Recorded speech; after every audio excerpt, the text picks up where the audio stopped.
Standard 12 physics ઉદાહરણ number 1.10 બે વિદ્યુતભારો 10 -10 અને +10 માઇક્રોકુલમ એકબીજાથી 5 mm અંતરે મૂકેલા છે. આકૃતિમાં દર્શાવ્યા મુજબ ડાયપોલની અક્ષ પર તેના કેન્દ્રથી 15 સેમી દૂર ધન વિદ્યુતભાર બાજુ આવેલા પી બિંદુએ વિદ્યુત ક્ષેત્ર શોધો. તો બે વિદ્યુતભાર આપણને આપેલા છે, એક છે -10 માઇક્રોકુલમ અને બીજો છે +10 માઇક્રોકુલમ. આ બે વિદ્યુતભારો વડે ડાયપોલ બની ગઈ. આપણે ડાયપોલની વ્યાખ્યા પ્રમાણે બે સમાન મૂલ્યના અને વિજાતીય વિદ્યુતભારો વડે બનેલા તંત્રને શું કહેવાય? ડાયપોલ. તો આ એક ડાયપોલ છે. આ ડાયપોલનું કેન્દ્ર અને ધન વિદ્યુતભાર તરફ ડાયપોલના કેન્દ્રથી 15 સેમી દૂર, એટલે અહીંયાથી 15 સેમી દૂર આવેલા આ પી બિંદુ આગળ આપણે વિદ્યુત ક્ષેત્ર શોધવાનું છે. તો આપણે ડાયપોલની અક્ષ પર વિદ્યુત ક્ષેત્રનું સૂત્ર મેળવ્યું છે. સૂત્રથી ડાયરેક્ટ પણ ગણી શકાય અને આપણે આ વિદ્યુતભારનું વિદ્યુત ક્ષેત્ર શોધીશું અને આ વિદ્યુતભારનું વિદ્યુત ક્ષેત્ર શોધીશું અને પછી આપણે અહીંયા પરિણામી વિદ્યુત ક્ષેત્ર શોધી શકીએ. તો પહેલાં આપણે અલગ અલગ શોધીને ગણી લઈએ. આ કુલ અંતર એકબીજાથી 5 mm અંતર, એટલે આ રહ્યો 5 mm અંતર છે. 5 mm એટલે આ રહ્યો 2.5 mm થાય અને આ 2.5 mm થાય. તો હવે આપણે પી બિંદુ આગળ વિદ્યુત ક્ષેત્ર શોધવું હોય તો પી બિંદુ આગળ -10 માઇક્રોકુલમના કારણે વિદ્યુત ક્ષેત્રનું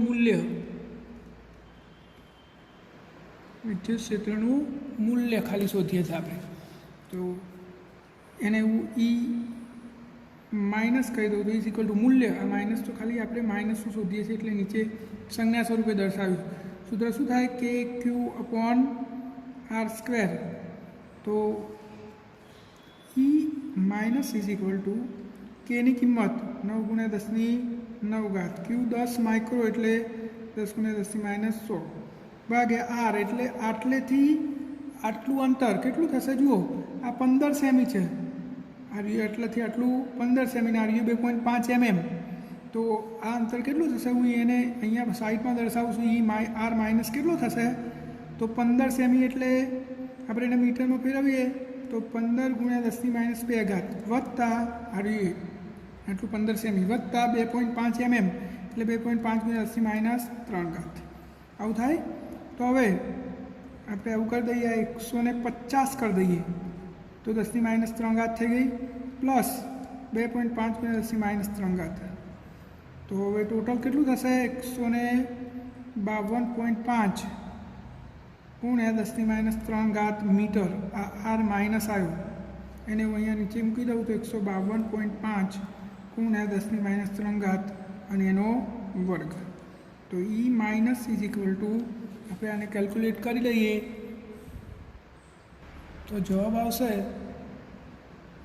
0.00886 × 10⁻9. બરાબર? આ -100 કેન્સલ થઈ જશે, 10⁹ વધી. તો E માઇનસ = 3. આમ જઈએ તો 3.86 × 10⁶ ન્યૂટન પર કુલમ. અહીં માઇનસના કારણે વિદ્યુત ક્ષેત્ર આવ્યું.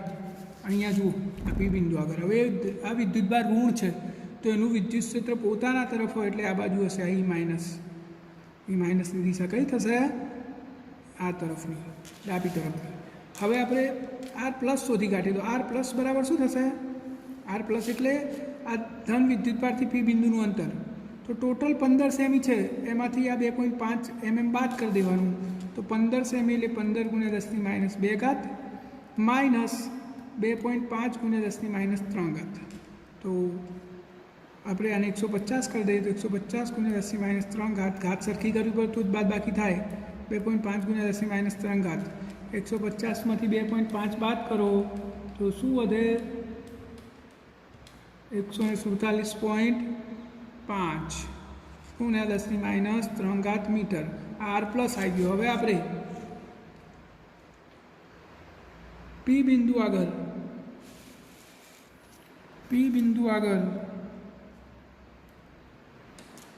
પ્લસ ક્યુના કારણે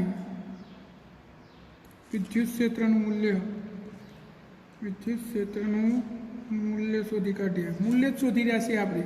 E પ્લસ બરાબર કે Q upon R square, R પ્લસનો સ્ક્વેર. આપણે કિંમતો મૂકી દઈએ અહીંયા.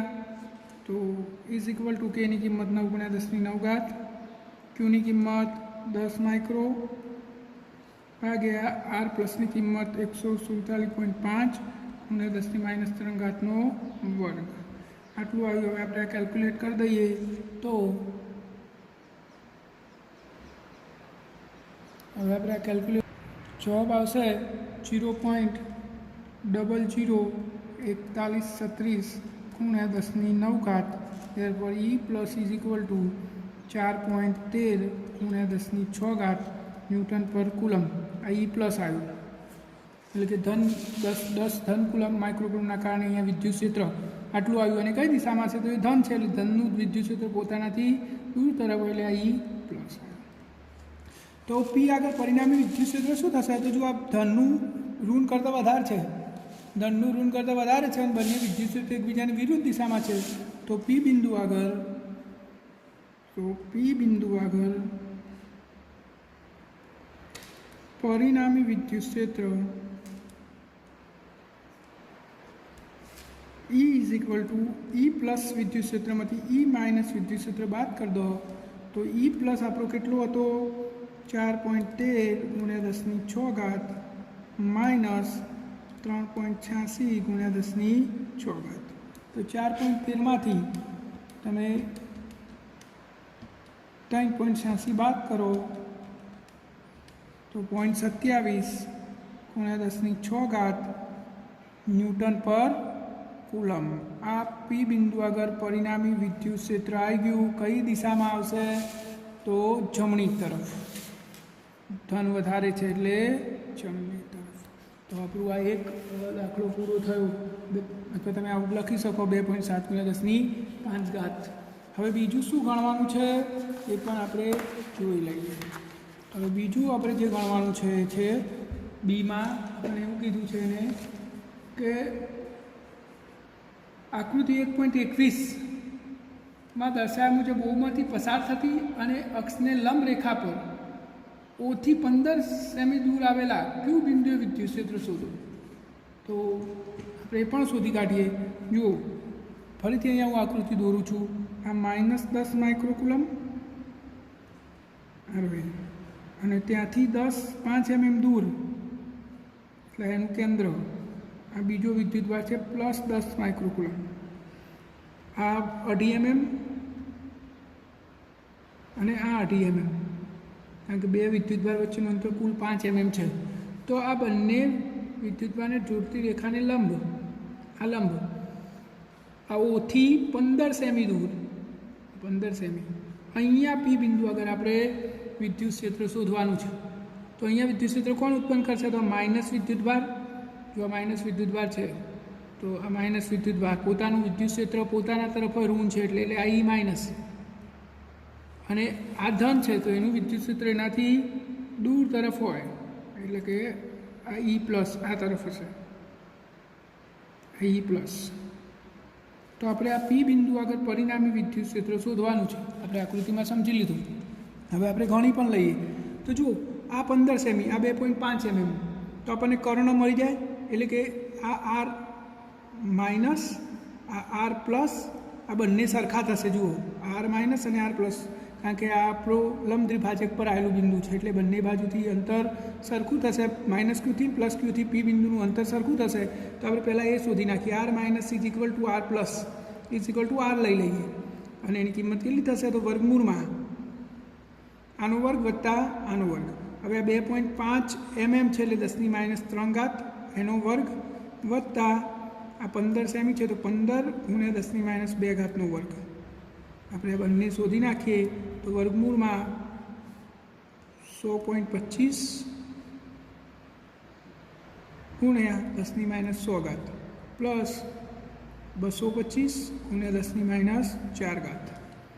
તો 2.5નો વર્ગ કર્યો આપણે કેટલો આવ્યો 100.25 10 - 3 ઘાતનો વર્ગ કર્યો એવી જ રીતે 15નો વર્ગ કર્યો તો કેટલો આવ્યો 225 ગુણ્યા 10 - 4 ઘાત તો હવે ઇઝ ઇક્વલ ટુ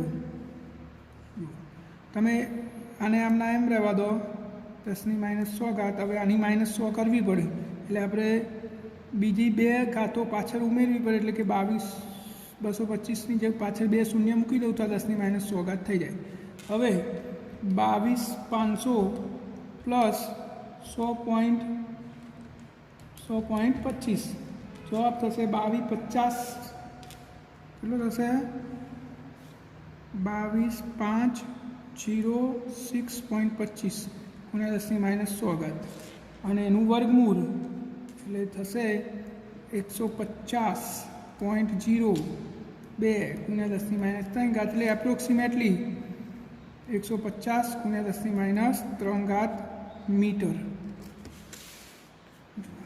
આ આપણો આર આવી ગયો એટલે કે ધન અને ઋણ વિદ્યુતભારથી પી બિંદુનું અંતર આવી ગયું આ પાયથાગોરસના પ્રમેયનો આપણે ઉપયોગ કર્યો છે તો હવે આપણે બંનેના મૂલ્યો શોધી દઈએ તો બંનેના મૂલ્યો હવે સરખા જ આવશે તો E plus is equal two E minus is equal two KQ upon R². તો અહીંયા આપણે કિંમતો મૂકી દઈએ તો Kની કિંમત 9 ગુણ્યા 10 - 9 ઘાત Qની કિંમત 10 માઇક્રો એટલે -100 R આપણો 150 આવ્યો છે એટલે હું 15 ગુણ્યા 10 - 2 ઘાત કરી દઉં છું અને એનો વર્ગ તો 9 ગુણ્યા 10 - 9 ઘાત 10 ગુણ્યા 10 - 100 ઘાત ભાગ્યા 15નો વર્ગ 225 ગુણ્યા 10 - 4 ઘાત હવે આપણે કેલ્ક્યુલેટ કરી દઈએ તો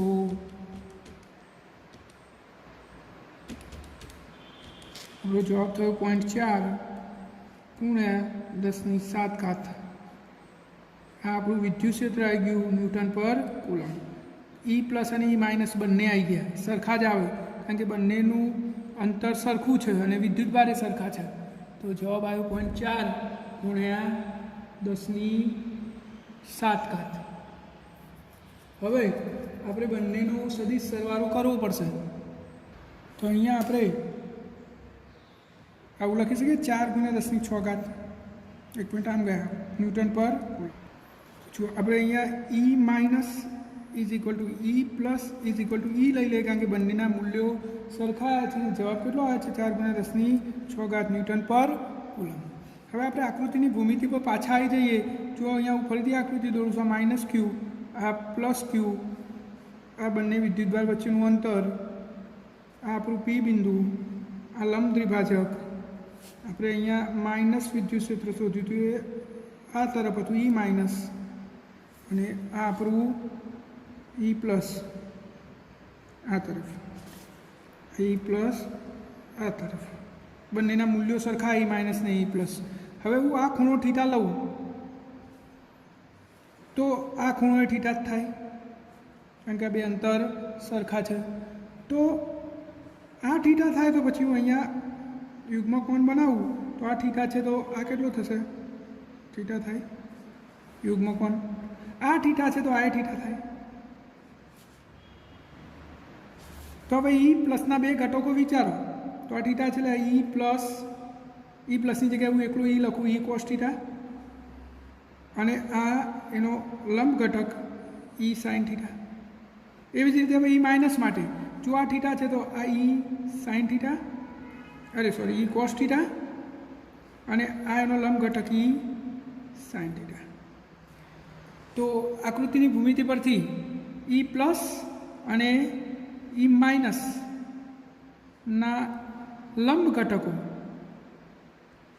એકબીજાની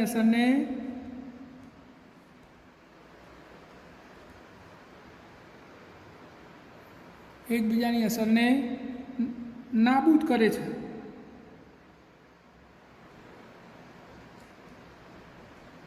અને કોસ થીટા ઘટકોનો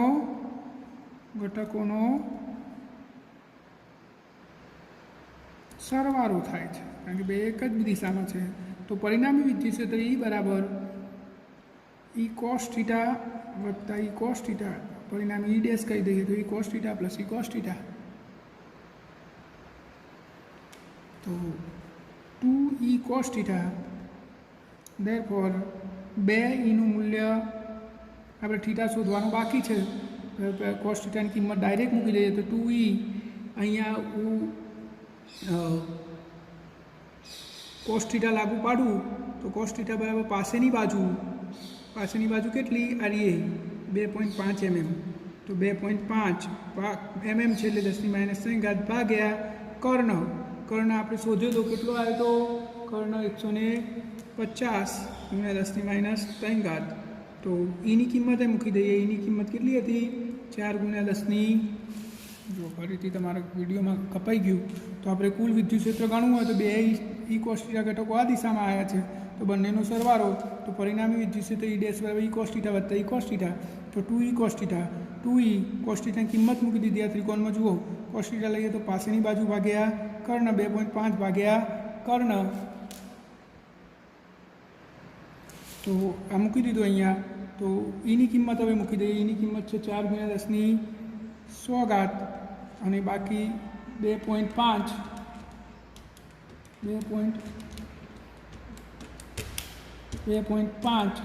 ભાગ્યા 150 તો 0.016 અને પછી આપણે ગુણાકાર કરી દઈએ તો 4 × 2 જવાબ થયો 133 × 10⁶ ત્યારબાદ 133 × 10⁻³ ન્યૂટન પર આટલું પરિણામી વિદ્યુત ક્ષેત્ર આવશે.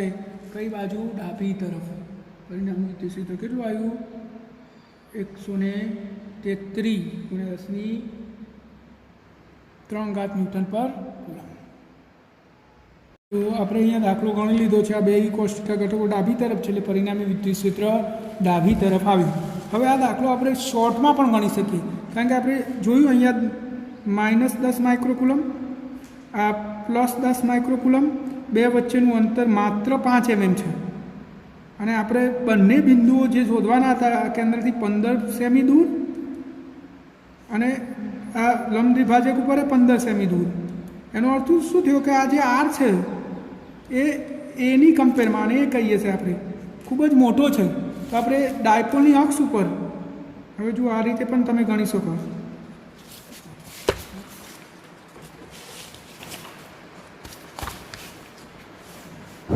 ડાયપોલની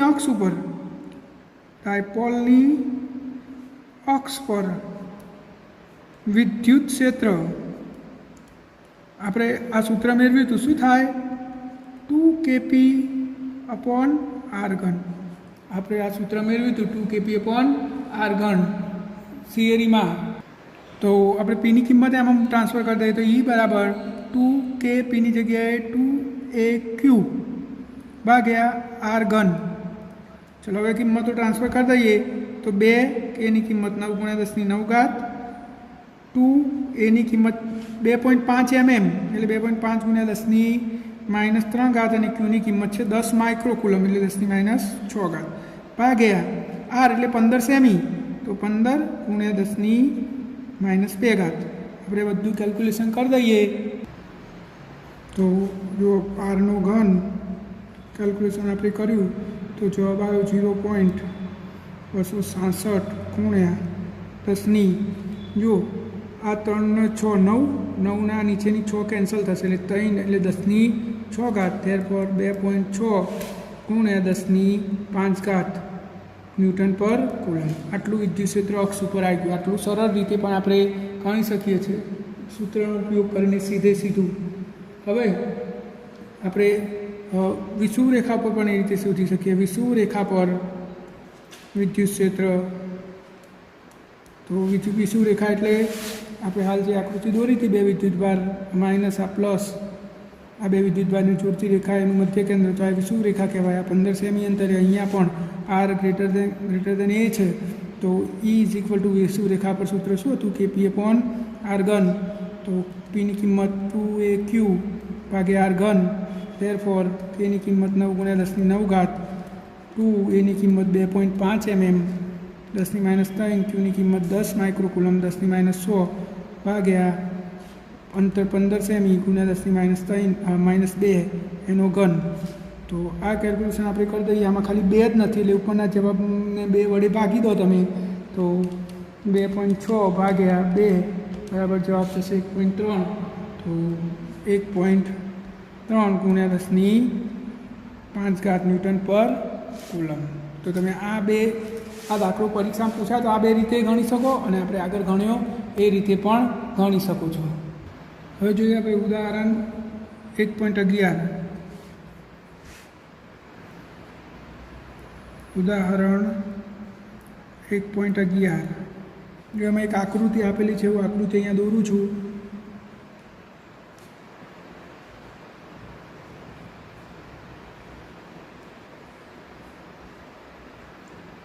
અહીંયા મેં આકૃતિ દર્શાવી દીધી છે અને હવે રકમ વાંચું. આકૃતિમાં વિદ્યુત ક્ષેત્રના ઘટકો એટલે અહીંયા વિદ્યુત ક્ષેત્ર છે EX બરાબર આલ્ફા x⁻². એટલે કે આમ જઈએ અંતર વધે એમ વિદ્યુત ક્ષેત્ર x અનુસાર આ રીતે બદલાય છે. EY = 0 અને EZ = 0. એનો મતલબ શું થાય કે y અને z દિશામાં વિદ્યુત ક્ષેત્ર નથી. તો આપણે શોધવાનું શું છે? તો આ જે સમઘન છે એમાંથી પસાર થતું ફ્લક્સ શોધવાનું છે. અને આપણું ફ્લક્સનું સૂત્ર શું થાય? φ બરાબર EA cos θ. સમઘનની દરેક બાજુનું માપ એ આપેલું છે આપણને. તો આ સમઘનમાંથી પસાર થતું ફ્લક્સ શોધવાનું છે. આપણે વિદ્યુત ક્ષેત્રની દિશાનો એકમ સદિશ n કેપ લીધેલો છે, અહીંયા આપેલો જ છે આકૃતિમાં. તો આપણે આમાંથી ફ્લક્સ શોધવું છે. તો બરાબર સમજી લો કે સમઘન x અક્ષમાં આમ મૂકેલો હોય. સમઘન એટલે એક ચોરસ ડબ્બો. તો ચોરસ ડબ્બો આમ મૂકું અહીંયા, તો ચોરસ ડબ્બાની 2 બાજુ એટલે કે એક આડીએ આ અંગૂઠાવાળી અને એક આ વગરીવાળી, આ 2 બાજુઓ જે હું છાંયાંકિત કરું છું. આડી એક બાજુ અને એક એની બિલકુલ સામેવાળી બાજુ. આ 2 બાજુઓ સિવાય બાકીની બધી બાજુઓ અને વિદ્યુત ક્ષેત્ર વચ્ચેનો ખૂણો π/2 થઈ જશે. તો અહીંયા હું લખું છું છાંયાંકિત કરેલ ભાગ સિવાય, કરેલ બાજુઓ સિવાયની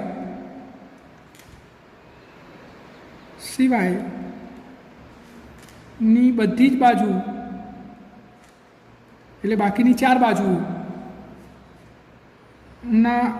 ક્ષેત્રફળ અને વિદ્યુત ક્ષેત્ર વચ્ચેનો ખૂણો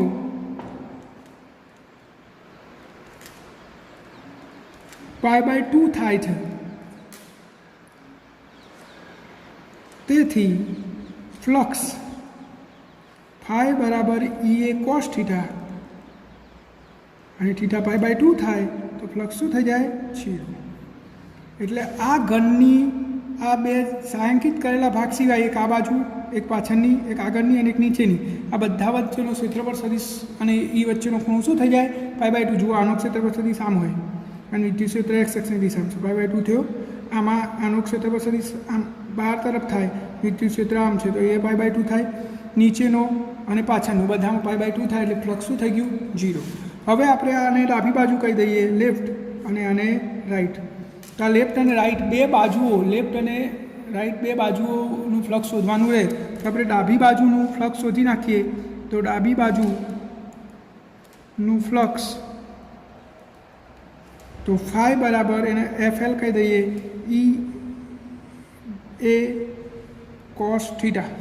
હવે θ કેટલું થશે? તો ડાબી બાજુનો ક્ષેત્રફળ સદિશ આમ થશે અને વિદ્યુત ક્ષેત્ર આમ છે તો θ π/2 થશે, અરે પાઈ થશે. તો θ = પાઈ.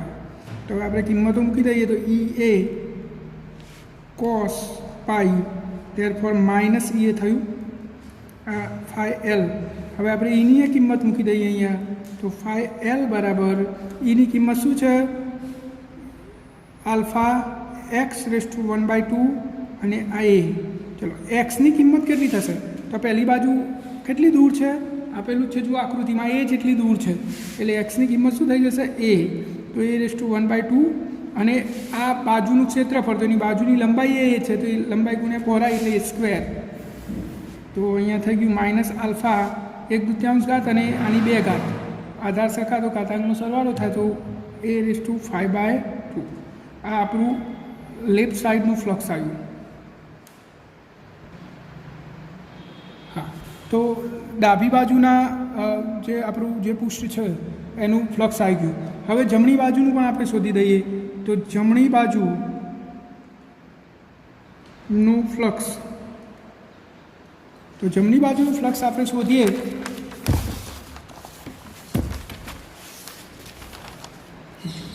તો જમણી બાજુ શું થશે?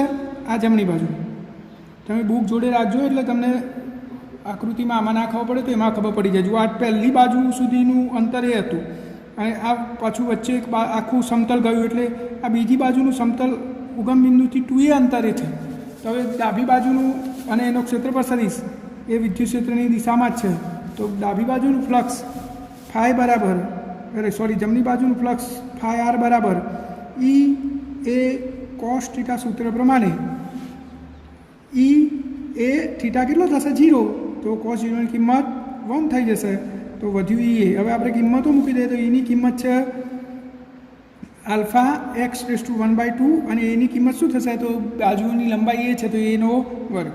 અને એક્સની કિંમત શું થશે? કેટલું દૂર છે આ બીજું સમતલ? એ વત્તા એ 2a. તો એક્સની જગ્યાએ 2a raise to 1/2 a raise to square. તો હવે આલ્ફા 2/2 a/2 ઇન્ટુ એ સ્ક્વેર. તો ફરીથી આપણે અહીંયા 2/1/2 આ આધાર સરખા તો ઘાતાંકનો સરવાળો તો a/5/2. તો આ આપણું ડાબી બાજુનું ફ્લક્સ આવી ગયું. તો કુલ ફ્લક્સ કેટલું થશે હવે? તો કુલ ફ્લક્સ ફાઈ બરાબર phi R plus phi L. Phi R કેટલો આવ્યો? 2/1/2 એટલે વર્ગમૂળમાં 2 આલ્ફા a/5/2 અને પેલું કેટલું આવ્યું હતું? Minus alpha a/5/2. તો અહીંયા જુઓ કોમન શું નીકળી જશે? આલ્ફા કોમન નીકળી જશે, a/5/2 કોમન નીકળી જશે, અંશમાં વધ્યું વર્ગમૂળમાં 2 -1. હવે આપણે બધી કિંમતો મૂકી દઈએ તો આલ્ફાની કિંમત આપણને આપેલી છે અહીંયા 800, એની કિંમત આપણને આપેલી છે આલ્ફાની કિંમત એની કિંમત બાજુની લંબાઈ 0.1 છે તો 0.1 એની 5/2 અને આ √2 એટલે 1.41 -1.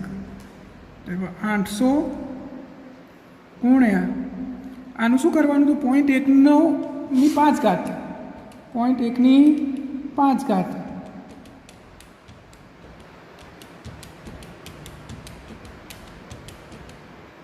જે જવાબ આવે એનું પાછું વર્ગમૂળ એટલે જવાબ થશે 0.003100 અને પેલા 0.41 ગુણ્યા 0.41 ગુણ્યા 800.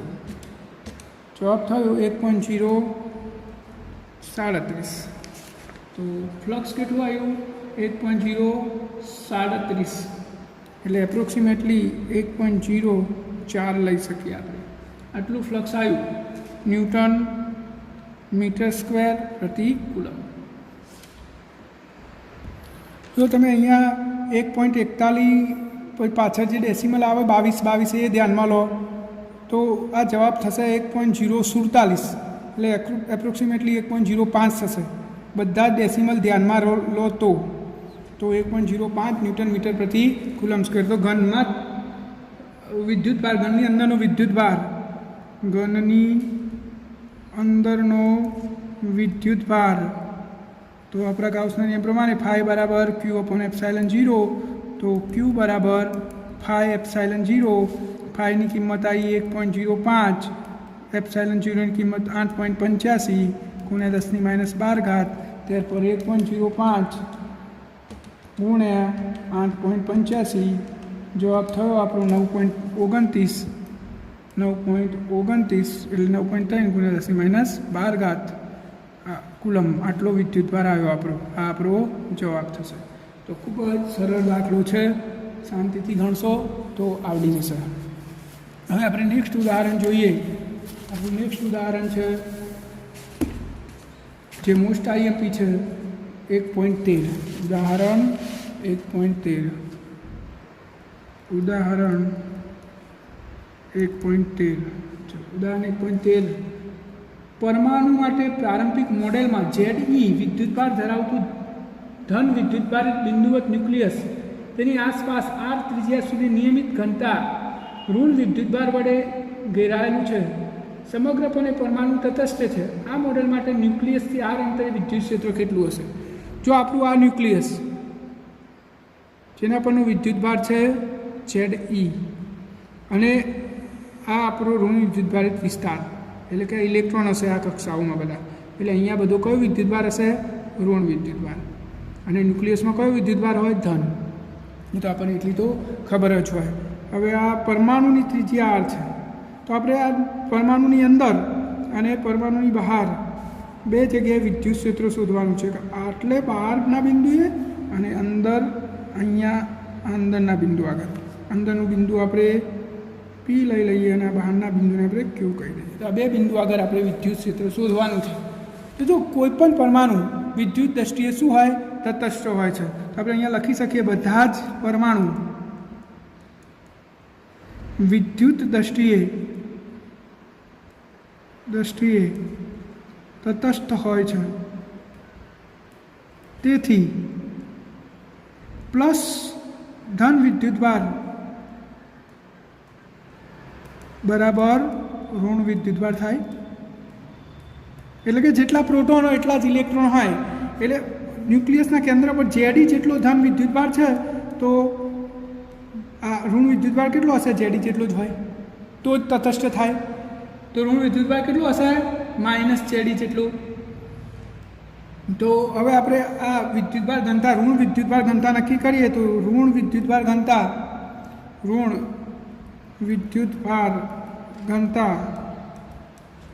રો બરાબર ઘનતા બરાબર શું થાય? વિદ્યુતભાર કેટલો? -ZE ભાગ્યા કદ એટલે 4/3 πr ઘન. આ આપણી ઘનતા આવી ગઈ. કઈ ઘનતા આવી ગઈ? ઋણ વિદ્યુતભાર ઘનતા રો બરાબર માઇનસ આ 3 ઉપર જતા તો -3ZE ભાગ્યા 4πr ઘન. આ ઋણ વિદ્યુતભારની ઘનતા આવી ગઈ. હવે આપણે અંદરની બાજુ એટલે કે પહેલું શોધીએ R R માટે P બિંદુ આગળ વિદ્યુત ક્ષેત્ર શોધવું છે આપણે. તો R બિંદુ આગળ વિદ્યુત ક્ષેત્ર શોધવું હોય તો આપણે R ત્રિજ્યાનો એક ગોળો વિચારી લઈએ. અહીંયા આકૃતિમાં જુઓ આ આટલે શોધવાનું છે. તો આપણે આટલો ગોળો વિચારી લઈએ. તો ગોળા વડે ઘેરાયેલો વિદ્યુતભાર આપણે પહેલાં શોધવો પડે અને ફ્લક્સ શોધવું પડે. તો પહેલાં ફ્લક્સ ફાઈ બરાબર શું થાય? E a cos θ. હવે અહીંયા વિદ્યુત ક્ષેત્ર કઈ દિશામાં હશે? તો આપણે પહેલાં ભણી ગયા છે કે અહીં વિદ્યુત ક્ષેત્ર R અંતરે સમાન અને ત્રિજ્યાવર્તી દિશામાં બહાર તરફ હશે. અહીંયા ત્રિજ્યાવર્તી દિશામાં, આમાં ત્રિજ્યાવર્તી દિશામાં બહાર તરફ હશે. કેમ બહાર તરફ આવ્યું? તો સમજો, આખા પરમાણુનો ઋણ વિદ્યુતભાર ન્યુક્લિયસના ધન વિદ્યુતભાર જેટલો હતો, પણ આપણે તો આટલો જ ભાગ લીધો, એટલે કે ઋણ વિદ્યુતભારનો આટલો જ ભાગ આવ્યો. તો ધન વિદ્યુતભાર વધારે છે. ધન વિદ્યુતભારનું વિદ્યુત ક્ષેત્ર પોતાનાથી દૂર તરફ એટલે બહાર તરફ હશે. બરાબર. તો ફ્લક્સ શું થશે? હવે ફાઈ બરાબર E × A. અને એ શું થાય? તો આટલા નાના ગોળાનું ક્ષેત્રફળ કેટલું થશે? 4πr². તો ફ્લક્સ આટલું થયું. હવે આપણે વિદ્યુતભાર ગણી લઈએ. તો આ નાના ગોળા વડે ઘેરાયેલો વિદ્યુતભાર આજે આપણે વિચાર્યું છે ગાઉસિયન પૃષ્ઠ R ત્રિજ્યાનું, એની વડે ઘેરાયેલો વિદ્યુતભાર આપણે શોધવો પડશે. જો અહીંયા આકૃતિમાં બતાવું છું, આપણે આજે ગાઉસિયન પૃષ્ઠ દોર્યું એના વડે ઘેરાયેલો વિદ્યુતભાર કેટલો? તો આ ધન વિદ્યુતભાર વત્તા આટલો ઋણ વિદ્યુતભાર. તો R ત્રિજ્યાના ગોળા વડે ઘેરાયેલ વિદ્યુતભાર બરાબર Q બરાબર ધન વિદ્યુતભાર ZE પ્લસ પેલા નાના ગોળા વડે ઘેરાયેલો આ નાના ગોળામાં આ ઋણ વિદ્યુતભાર ZE પ્લસ ઋણ વિદ્યુતભાર.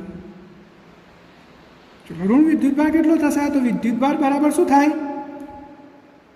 વિદ્યુતભાર બરાબર ઘનતા ગુણ્યા કદ, ઘનતા ગુણ્યા કદ એટલે વી, તો ઝેડ ઈ પ્લસ ઘનતાની કિંમત આપણે ઋણ વિદ્યુતભારની ઘનતા આપણે હમણાં હાલ જ શોધી હતી, કેટલી આવી હતી?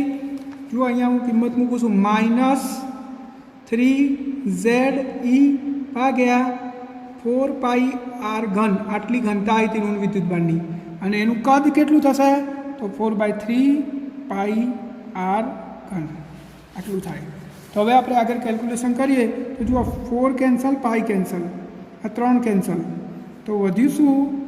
ઝેડ ઈ -3 જતા રહ્યા, ઝેડ ઈ વધ્યું, ઝેડ ઈ આર ઘન વધ્યું, આર ઘન નીચે કેપિટલ આર ઘન વધ્યું, આટલો વિદ્યુતભાર થયો. તો હવે ગાઉસના નિયમ પ્રમાણે ફાઈ બરાબર Q/ε0. તો ફાઈની કિંમતે આપણે શોધી હતી, શું આવી હતી? આ રહી E4πr². ફાઈ બરાબર શું હતું? E4πr². તો E4πr² બરાબર ક્યુની કિંમત શું આવી? આ 1/ε0 તો કરવું જ, અને ક્યુની કિંમત આપણે હાલ શોધી, શું આવ્યું? ZE - ZE આર ઘન અપોન કેપિટલ આર ઘન.